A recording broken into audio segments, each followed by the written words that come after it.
अस्सलाम वालेकुम, welcome to my channel name Urdu by Adeel. मैं हूं आपका दोस्त अदील। आज का हमारा नाम है अफसून। अफसून नाम का मायने क्या होता है और लड़कियां कैसी होती हैं। बहुत ही प्यारा सा और क्यूट सा और न्यू नाम है, चलिए बताते हैं। सबसे पहले तो आप हमारे channel name Urdu by Adeel को ज़रूर सब्सक्राइब करें। अफसून अफसून नाम का मायने होता है तवज्जा, जादू, बोना के होते हैं। ये होते हैं, इनके मायने होते हैं। ये फ़ारसी ज़बान का नाम होता है, यानी कि फ़ारसी से सबसे पहले फ़ारसी में रखा गया था। लड़कियों के लिए दिए जाने वाला बहुत ही प्यारा सा नाम है। इस्लाम की लड़कियों के लिए इनका लकी नंबर 8 होता है।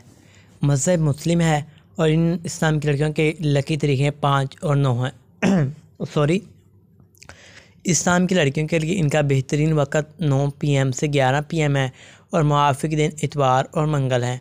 हसूल ज़िंदगी में बात करें तो आप हालात का मुकाबला करना चाहती हैं, चाहे जितने भी लोग आपके मुखालिफ हों, आप अपनी बात पर कायम रहना चाहती हैं।